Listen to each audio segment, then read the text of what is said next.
Hello you beautiful people and welcome back to Let's Play Alan Wake 2. Brother. I'm sorry about your brother, Ilmo. Jaakko was all heart.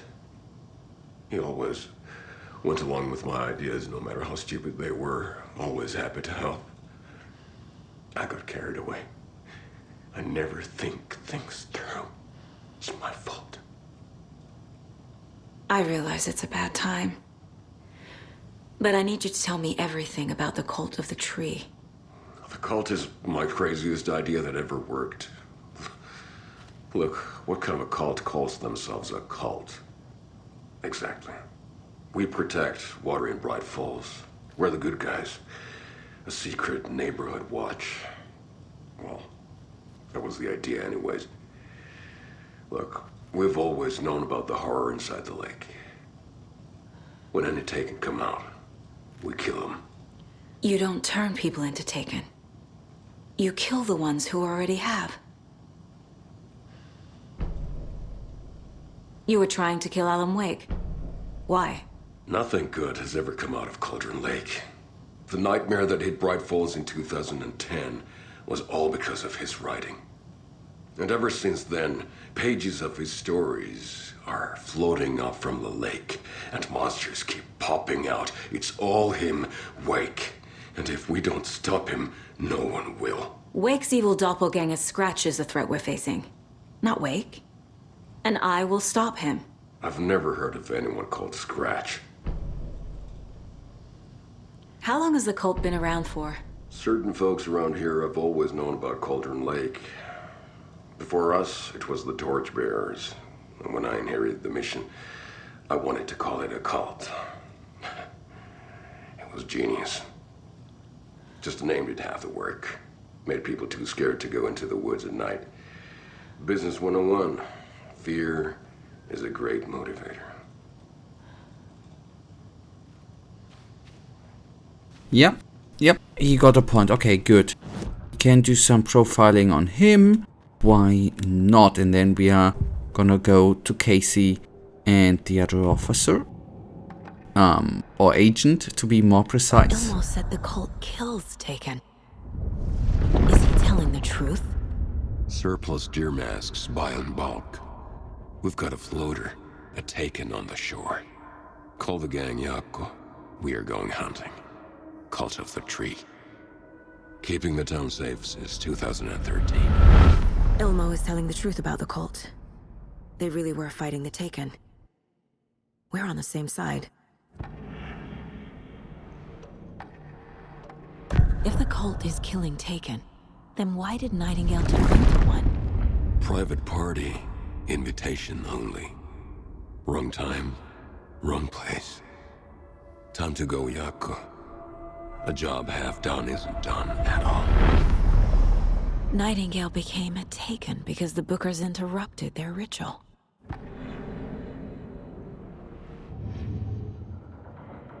Alright, and then... Agent Young held his clipboard up to the light. The equipment was all accounted for. He ticked the boxes, satisfied. A noise on the other side of the back lot made him pause. He peered into the darkness. Nothing. Shrugging, he signed and dated the form. Estevez wanted everything ready, just in case. Young appreciated a cautious leader. Estevez had held it together even after the oldest house had gone dark. Young began to head inside. The local sheriff's station was a tight fit, but at least they had a coffee machine. Young felt optimistic. They even had the para-utilitarian in custody already. Another clatter behind him. Closer this time. He turned, hand on his holster. He called out to the darkness. This station has been seized by the Federal Bureau of Control. You're not authorized to be here. Suddenly, the lights flickered, went off. Young couldn't see a thing. Then from inside the station, the screams began. Every night was bingo night at the Valhalla nursing home. Each time Rose drew a ball from the cage and called out its number, some of the residents shouted bingo, no matter what was on their cards. Some of them sat mute, their cards full, never calling out. Some of them would try to steal the ball from her. Some of them would chastise the others for acting out. It was like herding a clouder of cats. Rose didn't mind. She liked cats. She knew she was where she was supposed to be, with her little Vikings, waiting for the hero to come. Tonight, the residents were restless, more so than usual. Ati was wearing Blum's coveralls again. Tor stood by the phone. Too late. Rose saw the hammer in his hand. The garden lights started to flicker, the darkness and rain pressing against the windows. The time drew nigh. The 81st annual Deer Fest was just around the corner. Everyone in Bright Falls was bustling. There were banners to be hung, pies baked, deer masks sold. Bright Falls had made the top 100 American small town lists for its modest rustic charm. The town expected a lot of tourists this year, but a shadow hung over the Deer Fest preparations. The forecast promised rain. Fearful whispers promised more murders. The police were on high alert. Sheriff Breaker had deputies patrolling the streets at night. Bright Falls was no stranger to odd happenings, but to cancel Deerfest? Out of the question. The townsfolk were anxious, their anticipation mixed with fear. People had restless dreams. The lights seemed dimmer. Floodwater pressed in on the town, and the shadows poured in with it. When the government seized the land around Cauldron Lake and set up their laboratory there, Ilmo Koskela knew they knew something. Together with his brother, they felt obliged to take a look inside.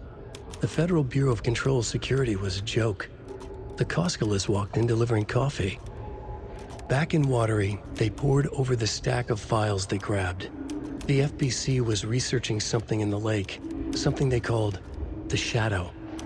Everyone who went into the lake came back a monster. Hartman had gone into the lake. He'd come back bad. The FBC had captured him, interrogated him. Based on his ravings, Barbara Jagger had gone into the lake as far back as the 60s. She'd come back bad. The writer, Alan Wake, had gone into the lake.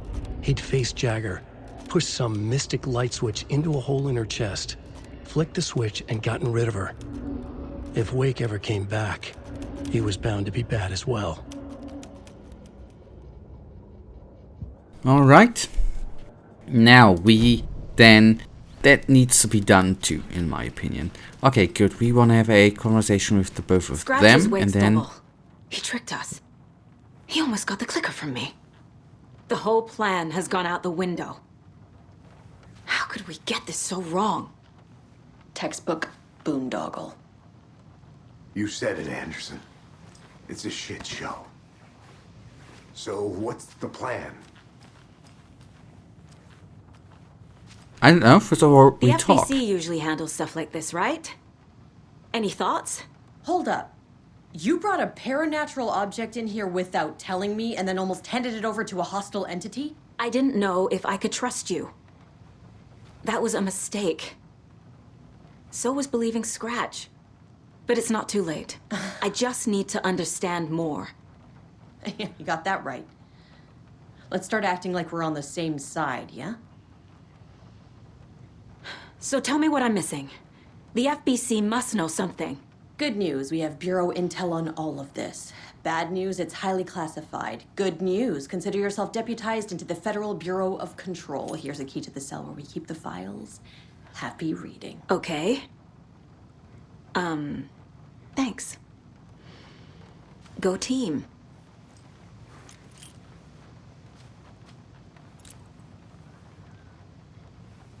The horror story's changing reality. It made it so my daughter died here, even though she's supposed to be back home in Virginia. Do you know if that's... AWEs are localized distortions of reality. The area outside town might not be affected. Sometimes they expand, sometimes they fizzle out. If we can make sure it's the latter, your kid might be fine. Oh, wait. The whole thing is a nightmare. I can't let my family be torn apart. Having family isn't easy in this line of work. The late nights, travel, alternate realities threatening their existence. My ex-wife couldn't take it. Karen, you're better off without her. I know I am.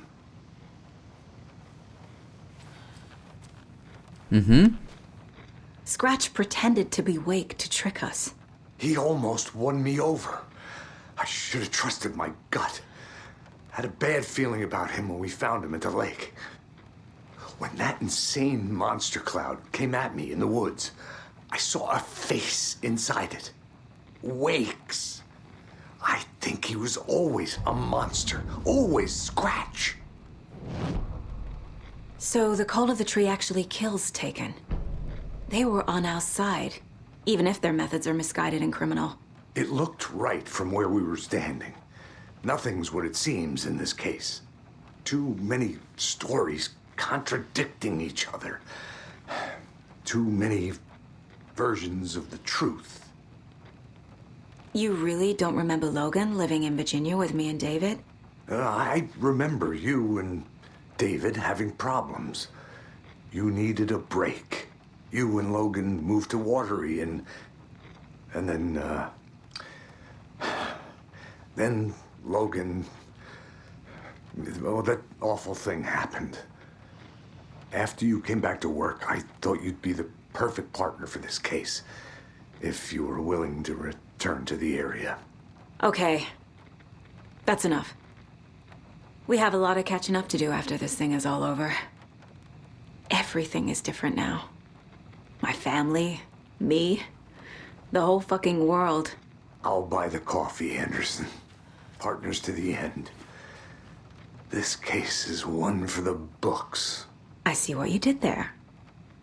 The story is changing your memories. What you're remembering is fiction. Logan is alive. I'm not divorced. We never moved here. I remember the truth. No. Wake or Scratch, whoever that was, said the story could be used to attack us. We all need to question what's real. With that said, how do we know the story isn't giving you false hope? I can't convince them. I just need to change the story. Just, right? We not much to do, just changing the story, right? This is the kind of case my ex hated. That looks like it might kill me. That's funny. The cases that might kill me were my ex's favorite.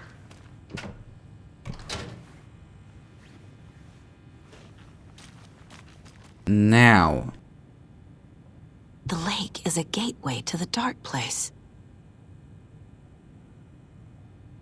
Urgent at approximately 1900 hours on September 13, 2033, readings from a remote surveillance unit monitoring Cauldron Lake, a known threshold to what researchers theorize is the origin dimension of A040, the shadow, past acceptable limits. Attempts to contact FBC research facility WA-03, codename The Lake House, were unsuccessful. On-site event verification is not possible. Response procedures are initiated with immediate effect. Lead agent K. Esteves will mobilize investigation unit better from the remote operation site at redacted. Yep, all available shadow specific equipment. Lot 411B has been approved for use in the field objectives to confirm an active event. If an active AWE is occurring, the dispatch team will identify its nature and severity, limit exposures, and attempt to contain or neutralize the source. If no event is active, check monitoring equipment, perform a limited profile sweep of the area, and check status of the lake house and its staff. Additional information: relevant operatives in the area include the Cult of the Tree and we don't know, and Alan Wake currently missing. Alright, there was a second one, right? Yeah, what there the we hell go. is a para-utilitarian?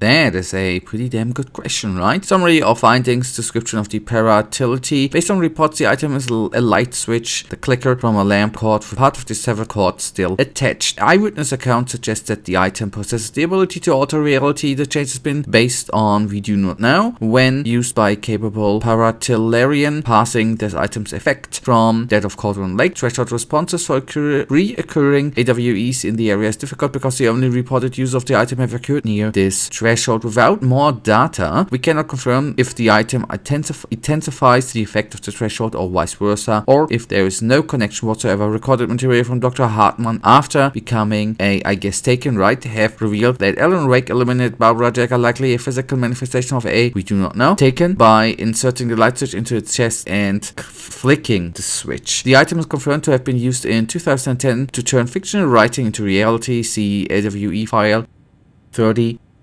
However, it is unclear what the restrictions and limitations of this effect are. Conclusion: the light switch is possible OOP, object-oriented programming, right? I'm sorry, forgive me, my mind. But the team cannot conclusively classify that the item based on second-hand accounts. Proper examination and testing is required in order to determine classification and precise effect of the item. Guys, that then right now is actually already gonna bring us right now to the end of today's episode. In the next one, we are gonna read through the last file there, and then we hopefully come up with a plan, right? For now, you know, I really thank you for watching. If you guys actually do have enjoyed today's episode, then please give me a little thumbs up and subscribe, and hopefully I see you in the next episode. Until then, I wish you all a wonderful day. Stay frosty. Bye.